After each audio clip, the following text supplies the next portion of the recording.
All right, good evening, everyone. I think we're ready to get started. It is, we're approaching 7:20 now. Don't want to keep anybody too late. Thank you for taking the opportunity to join us this evening. I want to thank Ms. Simmons, who is also a panelist with us, our business administrator at Teaneck Public Schools, who has been instrumental with allowing us to come up with this plan to transition our students to back to our buildings for marking period 3. So she'll be able to assist us with any questions and answers on a district level that you may have at the end of the presentation. I'm going to take you through a PowerPoint, which will obviously be Whittier focused, but should you have any district level questions that may need answering, I appreciate Ms. Simmons being here to support us. Mr. Saleh, I'm going to go ahead and share my screen now, if that's okay.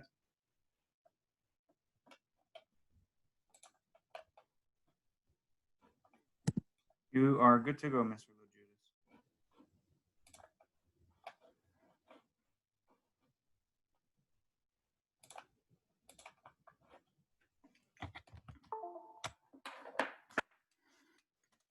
All right, so we're here tonight to discuss the our return to school plan and our update for marking period 3 here at Whittier School. As you may already know, at this recent board meeting, Dr. Irving presented the return to school plan for Teaneck Public Schools. It is a 2-phase plan. Phase 1 will begin on Monday, January 11th. As it pertains to Whittier School, all of our kindergarten students will be returning to school, will have the option to return to school on Monday, January 11th for in-person learning via the hybrid model for 2 days a week. And that will mean Monday or Tuesday in person, Monday, Tuesday in person for cohort A, or Thursday, Friday for cohort B students. And more information about the cohorting will take place shortly. Our self-contained special education students will have the option to attend in person 4 days a week as we transition to the in-person learning, and that will be Monday, Tuesday, Thursday, and Friday. Phase 2 will begin shortly thereafter. Phase 2 begins on Monday, January 25th. It will include all general education and non-self-contained special ed students in grades 1 through 4. Those students will have the option to return in person via the hybrid model 2 days a week, Monday, Tuesday, or Thursday, Friday in cohort A or cohort B. So what is the hybrid model? Students will be assigned to one of 2 cohorts. Cohort A, as I said, will attend in person Mondays and Tuesdays. Cohort B will attend in person Thursdays and Fridays. Wednesdays will be fully virtual for both cohorts across the entire district. Siblings will be assigned to the same cohort to allow planning for parents for childcare. And the new instructional model, which began on Monday, November 30th, will remain in place for marking period 3 and beyond. And a little bit more about the instructional model is forthcoming. If you would please check your email. Yesterday, an email was sent by our Director of Guidance, Ms. Golden Cooper. It is a very important email as the window is short for us to move forward with the cohorting process and the planning process for our return to schools plan. Registration to continue fully remote instruction must be completed by this Friday, December 18th. All families that do not complete the form, it will be assumed that they will return in person for the hybrid model. It is imperative that we get the most accurate data and to allow for our planning, for our social distancing, for our busing, for our transportation department. So it is imperative that if you can please fill out the registration email that Ms. Golden Cooper sent again yesterday, just to allow for us to plan accordingly as we move forward. If for some reason you did not receive that email, please either email me or call the office any day this week, and I will make sure that you get a link to the registration that was sent out yesterday. Our families that choose the fully remote option must remain remote for the entirety of the market period 3, which is January 25th through March 31st. Families that choose the hybrid option can elect at any point during marking period 3 to change their option to fully remote. However, for the families that choose fully remote, they must remain remote for the entirety of marking period 3, just for, again, planning purposes, for busing, for social distancing, for classroom setups. On or about March 1st, we will send another registration email to allow students that chose fully remote to enter a cohort for marking period 4.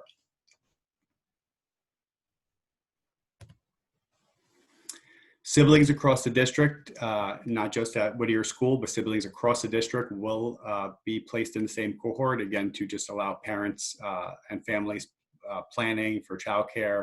A simple example, if you have a Whittier child and an older child who attends Thomas Jefferson Middle School and another older child who attends Teaneck High School, you can be rest assured that all 3 of your children will be placed in the same cohort. So you could be, planning that they will attend school and be home on those very same days of the week. Busing information will be forthcoming from our transportation department after the registration and cohorting process is completed. And again, this is one of the many reasons why it's imperative that we get accurate data and all of our parents complete the process so that we can plan accordingly for bus routes and social distancing purposes. The new instructional model that I had referenced earlier, again, began on Monday, November 30th. We did have a little bit of a transition from the traditional schedule that we had been running to this new instructional approach. In my very humble opinion, it has gone very, very well. I'm very pleased at what I'm seeing from our classroom teachers and from our students. Dr. Irving called it our 3-tiered approach at a recent board meeting. Tier 1 at Whittier School takes place from 8 a.m. to 1:30 p.m. From 8 to 12, we are focused on the core subject areas, which include mathematics, reading, writing, science, and social studies. The specials, which are a mix of synchronous and asynchronous instruction, occur from 12:45 to 1:25 after a 45-minute lunch break for students and staff. The second tier of the 3-tiered approach occurs from 1:30 to 2:30. And then a small group instruction with the classroom teachers to allow them to either provide interventions for some students that need a little bit extra care, or enrichment opportunities for students that need a little bit extra later in the day. And then the third and final tier of the 3-tiered approach is a district-wide tutoring program, which occurs after school on Tuesdays and Thursdays from 3:45 to 4:30 and or 4:35 to 5:20. If you have not been contacted by the classroom teacher or by Ms. Lawler, who is our district tutoring liaison at Whittier School, she is coordinating the program for us. And you just want more information about it and would like to find out about it, you can contact your child's classroom teacher, or you can contact me directly, and I'll make sure that you get more information about the district-wide tutoring program. Here's just a sample. I presented this at our last PTO meeting. I also sent this to you via email. If you didn't have an opportunity to either see the email or attend the PTO meeting, again, this is just a sample. As I spoke about earlier, the first tier is a mix of the core classes, which occur from 8 to 12. After lunch, we have our specials, which is a mix of synchronous and asynchronous from 12:45 to 1:25, followed by our small group instruction. And then again, our third tier is the district-wide tutoring program. This is just a sample. Your child may not be having mathematics at 8:20 in the morning. I'm sure that your specific teachers have already communicated what their daily routines are. The instructional schedule for marking period 3 will remain the same. So this will allow us to transition from marking period 2, which we remain fully remote, to marking period 3, which is our return to school plan. The current instructional schedule will remain in place.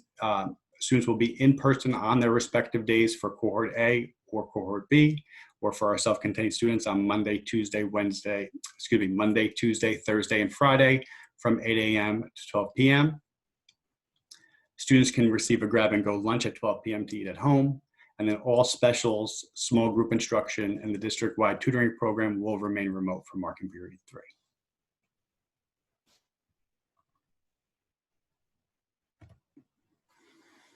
The instructional experience, and this is probably the most important slides as we move forward. You know, what are your expectations as a parent? What are expectations as school leaders? And what are expectations as staff or teachers to provide the best educational experience for our children?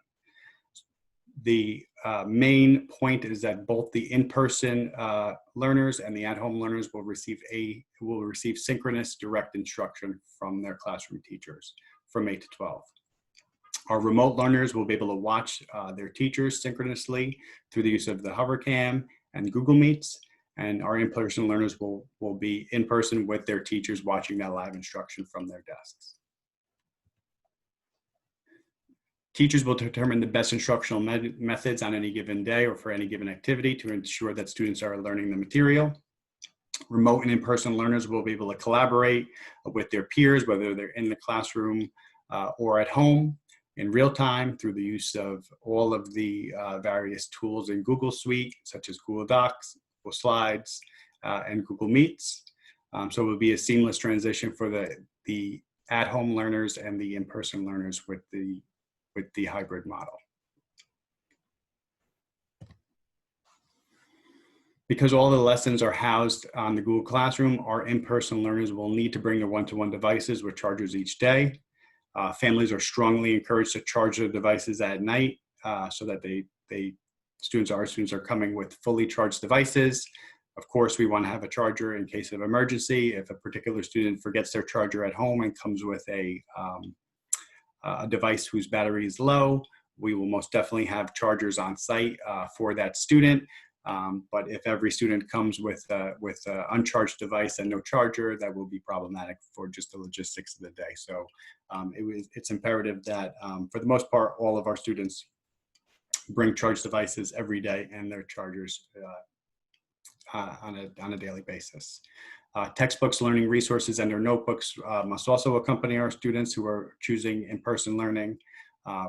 Specifically from the classroom teachers, you know, anytime we can alleviate which books they're bringing in any given day, the particular classroom teacher will communicate that to families. If there's no need to bring a math book on a given day because it's all Google Classroom or,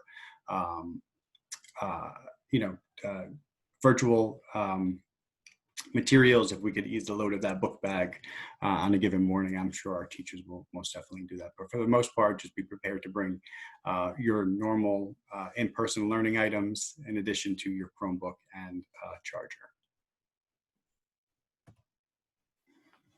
School and classroom safety. Each morning, students and staff will receive an email with a wellness check. The wellness survey must be completed each morning by parents. Students will not be allowed to attend class until the survey is completed. They will not be left out in the cold. We have a waiting room. We'll just use our cafeteria. Most likely it will be myself or Ms. Ball, our attendance secretary, or Ms. Delicio, our main office secretary, will just give you a call and give you a quick reminder to just log in and complete the wellness check each morning. Masks must always be worn by all students and staff at all times. Our teachers do have a discretion to have our students have a quick mask break with the windows open in the classroom, but for the most part, you know, masks must be worn at all times by all students and staff each day, unless it's coordinated by the teacher that we're going to have a particular mask break. Desk shields, hand sanitizing stations, and signage have already been placed throughout the building, and of course, all social distancing guidelines of which we've all been living for the last X amount of months will be followed.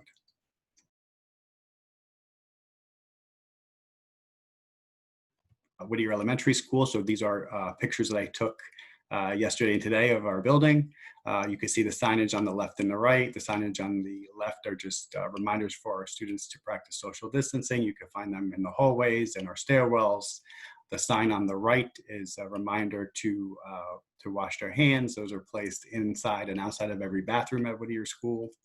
And the picture in the middle is an example of a sanitizing station, which is at the end of each hallway at Whittier School. It is hands-free, allows students to use their feet to pump the sanitizer. And again, those are located throughout the building at the end of each hallway. Here's some examples of classrooms at Whittier School that we have already prepared. The pictures that you see on the screen right now are just pictures of the same classroom. These happen to be Ms. Jankowski's classroom. I zoomed in because it was difficult for me to see when I took the pictures with the clear desk shields. I had taken a picture, I couldn't even see the desk shield. It didn't pop up, so I added that John Smith Cohort A signage on that one desk shield and zoomed in so that you would be able to see it. So you can see the desks are spread out 6 feet apart. Each desk has a desk shield already installed. A second example of a classroom, this is Ms. Gladstein's classroom. I just used this second example to show you that not all desks are the same. So here is an example of rectangular desks with the installed desk shields, and this is our kindergarten classroom. Again, Ms. Gladstein's classroom at Whittier School. That concludes the PowerPoint presentation. I'm gonna use the next half hour or so just to answer any questions that you may have in our chat box, or we can just answer live questions if you've used the hand raise feature. Before I start the Q&A, again, I just want to reinforce how it's imperative that you fill out the registration link that was emailed by Ms. Cooper yesterday. And again, if you did not get that email, please call the office any day this week, and I will make sure that you get a copy of the link to the registration.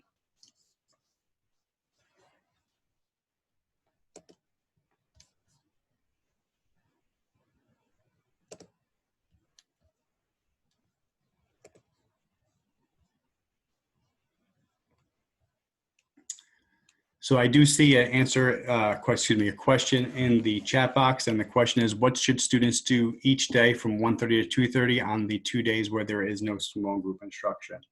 And the answer to that question is very simple, whatever you would like your child to do. We did send out a district email regarding the amount of screen time our students were getting for marking period 2. We're very mindful that there is no model that is a one-size-fits-all.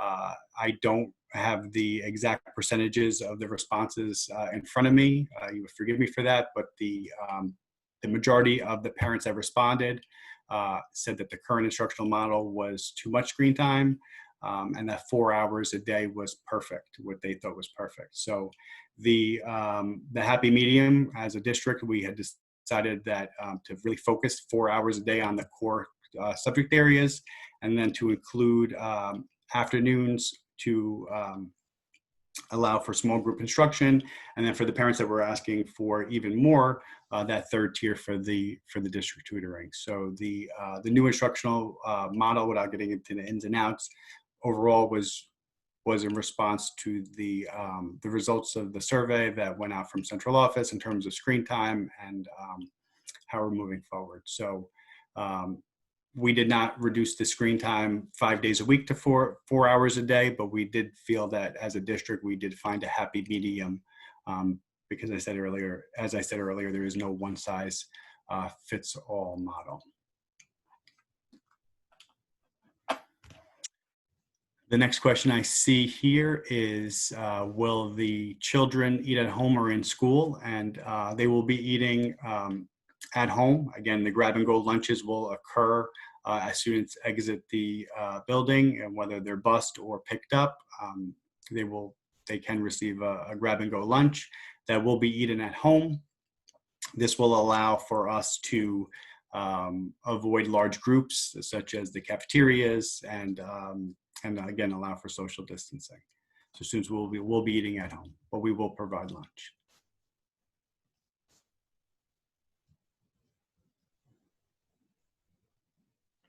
Next question is, will the students be spending the same amount of time on their computers while in person? That will be at the discretion of the teacher. I have full confidence that our amazing staff at Whittier will balance the amount of synchronous and asynchronous learning for the students that are at home. They may be signed off, they may be working on something on the screen in the Google Classroom, while the in-person learners are getting that extra attention that they need from the classroom instructor. So while it is difficult to answer that as a one-size-fits-all, I can tell you that there will be a mix each day of synchronous and asynchronous, whether you're home or in person. Next question I have here is, will the students attend full day? As I had presented earlier, students will be attending live in person on their specific cohort days from 8 to 12. Anything that occurs after 12 p.m., which includes lunch, small group instruction, and the specials will be still virtual at home. So they will have a full day of school, but the in-person instruction will occur from 8 to 12 each day. There's a question about before care and early care. I thank you for that question. That is being worked out right now by the district administration. I do not have an answer for you. I know we will be getting that information out to parents shortly. We are working on that, on those logistics for before care and after care.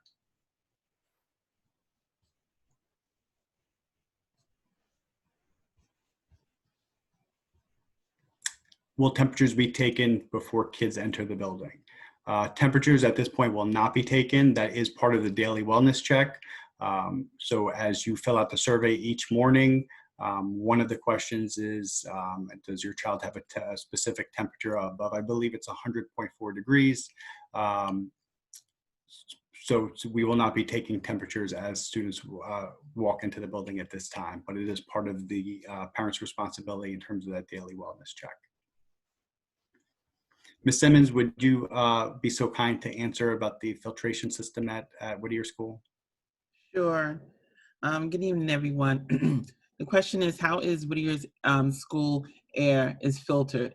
All the classrooms have what we call unit ventilators. The unit ventilators allow for a fresh air return on a consistent basis throughout the day. As you read the CDC guidelines, the key here is to have fresh air coming into the classroom. All of the classrooms have used as they utilize the unit ventilators in the room. What we're doing to even bolster our protocols regarding the unit ventilators, we start them at least 2 hours before the school day begins, and we leave them running for at least 2 hours after the school day begins, so that we can have that fresh air return happening throughout the day and happening as frequently as possible. So in essence, we're meeting that fresh air return without having to have to open windows and do those kind of things, especially now that it's getting colder. Thank you. Next question I see here is, will students take gym on their in-person days? The answer to that is no. All specials will be in the afternoons following the students' return home. That includes PE, art, music, our media center, and world language. So PE will still be a mix of synchronous and asynchronous activities from 12:45 to 1:25 each day.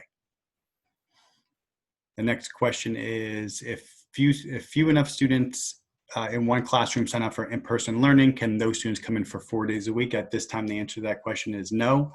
We may explore that opportunity for marking period 4 moving forward, but at this time, only the self-contained special ed students will be coming to school in person 4 days a week for marking period 3. Ms. Simmons, I'm going to ask you to take the next question in terms of the protocols. Sure. The question is, what is the protocol if a student tests positive? We have we have what we call our COVID contact tracing team. And whenever we get any information for a student or staff member that tests positive, we start a protocol in that we ask that person to give us, within an hour, information regarding who they've been direct and secondary contact persons that they've been in contact with for the last 5 days. If it happens in the classroom, obviously those students that are in the classroom with that person, that student who has tested positive would be considered a direct contact. And then we would accordingly begin quarantine protocols. We call every parent that's considered direct or secondary contact to let them know about the exposure to COVID-19 and the positive test result. We'll ask you to then follow up with your doctor. At minimum, the protocols that we have already been following is between a 5 and 14-day quarantine. And if no symptoms then arise, then the child can return back to school. If there is symptoms that arise, then we ask you to immediately call your physician so that you can get further instructions on how to handle the symptoms you are seeing in your child in order to assess if they are COVID positive. And then your doctor, physician will give you protocols on what is needed next. I think that was it. Thank you, Ms. Simmons. The next question is, will parents receive a supply list with items such as hand sanitizer, masks, etc.? I will work with the staff in terms of what they specifically need for that grade level, what the amount of hand sanitizers and wipes and masks that a kindergarten student may need might vary from what a fourth grader will need. So I'm working with the staff. I'm providing that information for you. I will say that we do have for lack of a better phrase, a goodie bag for each student and staff member that returns to the building. It will have a mix of some sanitizer, both disposable masks and some washable masks, as well as some other PPE. And again, both students and staff will get that. We will have a reserve of masks and hand sanitizer throughout the building. With that being said, it is also important to remember as your child comes to school to make sure that they have a mask. While we do have extras, if we had to provide a mask for each student on a daily basis, that surplus supply would quickly run out. So it is important that you always remember to send your child to school with a mask. But in those moments of forgetfulness, we will most certainly have a backup for you. The next question is, what is the max amount of students in the class for in-person learning? And then that again is a question that is difficult to answer because every class size is different. We have some class sizes where it is we're easily able to socially distance a half a dozen students, and there are other classrooms that are much smaller square footage wise where then the amount would be less than that. So there is no one answer to that question. I know I'm working with Mr. Shepard, the member of our custodial staff, each day with our measuring tape, and we are going room by room as we prepare in terms of the classrooms and in terms of spreading the desks out to follow all CDC guidelines. How often will faculty and staff be tested each month? Ms. Simmons? Right now, we're asking staff to be tested when they come back from the holiday seasons. We are asking all staff before they start on January 11th and on the 25th to be tested right before both of those dates. We don't have a set structure in terms of every month, every staff member will be tested. We do have testing available and we will continue that. So far, we've been making testing available almost on a weekly basis in order for staff that are here, because we do have staff that have been working since the pandemic. So we have made testing available as of recent almost every month since September, and we've been doing that consistently up until there's a testing date tomorrow.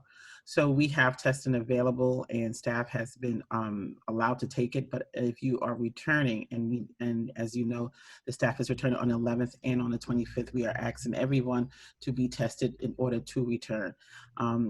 If there's any other need for us to continue that testing on a monthly basis, we'll let staff know at that time.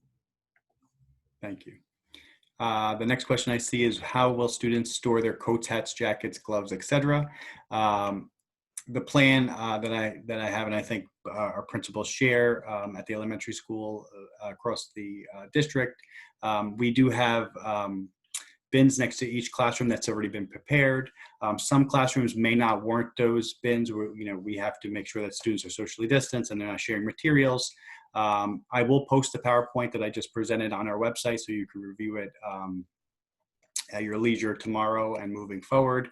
But if you look at those pictures that I had posted of the examples of the Whittier classrooms, each one of those desks is a large bin place for the student to put their book bag, their jacket, their gloves, their hat, whatever they may bring on that particular day.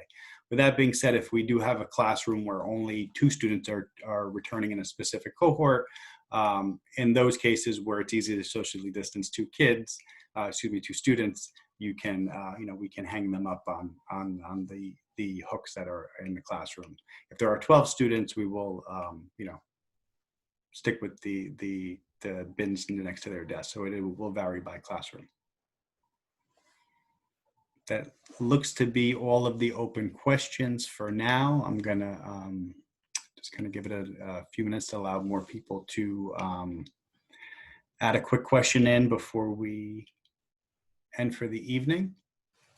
I hope we answered all of your questions. If for any particular reason we did not, or you have a follow-up question that just may strike you in the middle of the night or tomorrow or anytime from this point out, please feel free to contact me.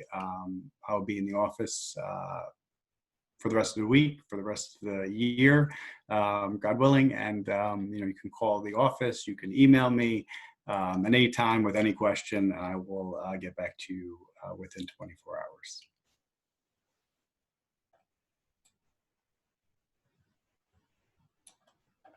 All right, so it looks like there are no further questions. Again, I want to thank everybody who had took the opportunity out to join us. Again, thank you to Ms. Simmons for helping me answer some of those district-wide questions. I will post the PowerPoint and any supporting materials that parents and guardians may need on our website first thing tomorrow morning when I return to the office. But again, feel free to contact me directly should you have any more questions. All right, thank you and have a great evening.